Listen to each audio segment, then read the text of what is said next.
ठंडी प्यार अंदर आकर हमारी आकांक्षाओं व दुश्चिंताओं को बाहर उड़ा देती है, हमारी आत्माओं को तरोताज़ा व संबंधों को पोषित करती है। हमारे डर अक्सर उन घटनाओं से जन्मते हैं जो कि पहले घटित हो चुके होते हैं, इस जन्म के अतीत में या फिर सुदूर अतीत में घटे पुराने जन्मों में, जो कि हम इन घटनाओं को भूल चुके हैं। अतः हम अपने डरों को भविष्य मूलक बना देते हैं, लेकिन वास्तव में हम जिस बात से डर रहे हैं वह तो कब की जा चुकी है, खत्म हो चुकी है। इस डर को खत्म करने के लिए हमें बस इसके स्रोत को याद करने की ज़रूरत है, अपने अतीत के प्रति पुनः जागृत होने की ज़रूरत है। एक साउथ अमेरिकन युवती ने डॉक्टर वीज के साथ अपना रिग्रेशन का एक्सपीरियंस शेयर किया। उसने कहा कि जब मैं अपने बॉयफ्रेंड से मिली हूँ, जब से हमने बाहर जाना शुरू किया है, एक साल, लगभग 1 साल या 3 महीने पहले से, तब से मैं उसे खो देने के ख्याल से बुरी तरह डरने लगी थी। यह एक असामान्य बात थी क्योंकि इसके चलते आत्महत्या तक के विचार मेरे मन में आने लगे। यह स्थिति इसलिए भी असामान्य थी क्योंकि मेरे बॉयफ्रेंड ने मुझे कभी भी ऐसा कुछ भी सोचने का कोई कारण नहीं दिया था, बल्कि न जाने कितनी ही बार उसने जाहिर किया था कि वह मुझसे प्यार करता था। एक दिन जबकि मैं इसे लेकर बहुत बुरा महसूस कर रही थी, तब मैंने सोचा कि इसका कारण मुझे जानना होगा। रिग्रेशन में जाने के बाद मैंने अपने आप को फ्रांस में देखा। 1679 में मैं फ्रांसीसी मूल की युवती थी और मेरा नाम मैरी था। मैं लगभग 20 साल की बहुत सुंदर नव युवती थी जिसके सर पर लंबे काले बाल थे। मेरे हाथ में एक छोटा सा बच्चा था। तभी मैंने किसी और को उस दृश्य में आते हुए देखा। उसे मैंने वर्तमान जन्म के अपने पुरुष मित्र के रूप में पहचाना। उसका नाम पेड्रो था।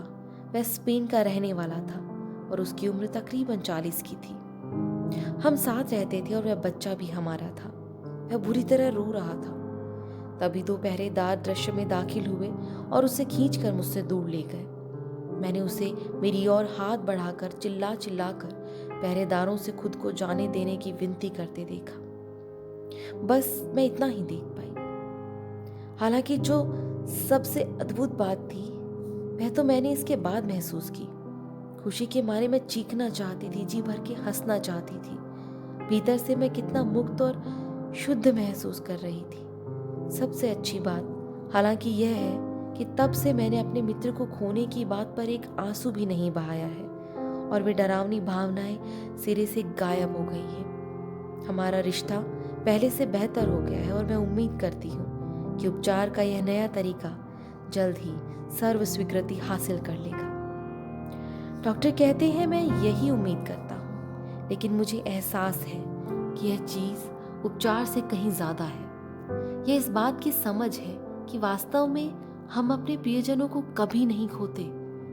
यहाँ ये 2 लोग 300 साल बाद नए शरीरों के माध्यम से जीवित व स्वस्थ हैं और एक नए सिरे से एक दूसरे के साथ रहना व प्रेम करना शुरू कर रहे हैं। यह उपचार सही समझ का परिणाम है।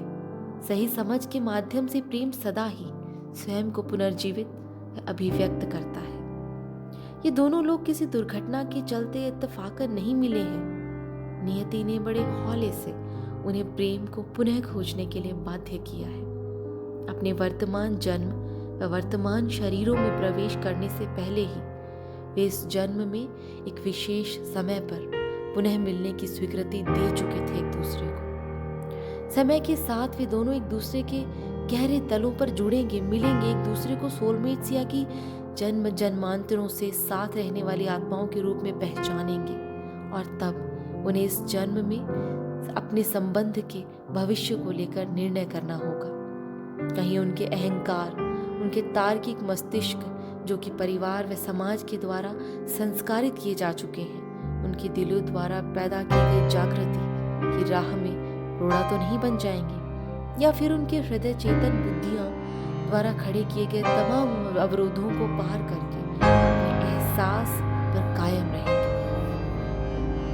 कुछ खास किस्म के डर व व्यवहारगत लक्षण उन्हें उभरेंगे, जैसा कि इस युवती के मामले में हुआ। अलग होने का एक अकारण सा डर, क्योंकि ये दुर्घटना पहले ही घट चुकी है 300 साल पहले के फ्रांस में। क्योंकि पहले पहल उसे इस प्राचीन दुर्घटना का स्मरण नहीं था, उसे वो याद नहीं था, और उसे यह डर सताता था कि कहीं ना कहीं यह होने वाला है, ये वर्तमान में या भविष्य में कभी ना कभी होगा। अलग होने के अपने भय से मुक्त होना उसके विभिन्न कार्मिक लक्ष्यों में से, उसके लेसन्स में से एक था, और उसे इस डर से छुटकारे के लिए उसे यह समझ विकसित करनी थी कि प्रेम अबाध है, प्रेम का कोई अंत नहीं। भौतिक शरीर की मृत्यु के साथ भी यह खत्म नहीं होता। अपने प्रियजनों के साथ हमारा पुनर्मिलन सुनिश्चित है, चाहे इस दुनिया में या फिर इस दुनिया के पार उस दुनिया में। इस जन्म में आकर वह अपने प्रेमी के साथ पूर्व जन्म के अपने संबंध को भुला बैठी थी, हालांकि उसकी आत्मा को यह पता था। अतः उसका कार्य प्रेम के सनातन स्वरूप को याद करना तथा याद करके इसकी मदद से अपनों का इंतजाम करके आते हैं, जो कि हमें प्रेम के सच्चे स्वरूप को जानने, उसे पाने और उसके माध्यम से अपने डरों को दूर भगाने का अवसर प्रदान करते हैं। इन सब को या सीखने के अवसरों को योजना बनाने में ईश्वरीय आध्यात्मिक ऊर्जाएं हमारी मदद करती हैं। कभी कभी किन्हीं घटनाओं या स्थानों के बारे में हमें लगता है कि हम इनके बारे में पहले से जानते थे, पूर्व परिचय था।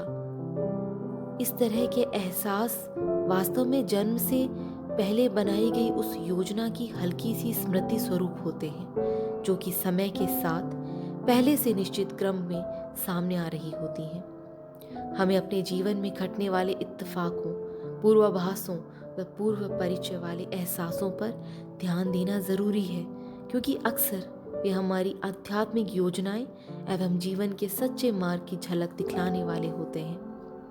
जब हम अपने अतीत को याद करते हैं, चाहे पूर्व जन्मों की स्मृतियों के माध्यम से, स्वप्नों के माध्यम से, पूर्व परिचय वाले एहसासों के माध्यम से, इत्तेफाकों के माध्यम से, किन्हीं आध्यात्मिक पलों या घटनाओं के दौरान स्वप्रेरित ढंग से या फिर किसी और तरीके से, तो हमारे भीतर सही समझ विकसित होने लगती है। जैसे ही हमारे भीतर सही समझ विकसित होती है, वैसे ही हम डरों से मुक्ति पा जाते हैं, और जैसे ही हम अपने डर से मुक्त होते हैं, वैसे ही प्रेम के मार्ग में खड़े अवरोध हट जाते हैं और प्रेम की ऊर्जा उन्मुक्त भाव से हमारे भीतर व हमारे चारों ओर प्रवाहित होने लगती है। आज के लिए बस इतना ही। Thank you.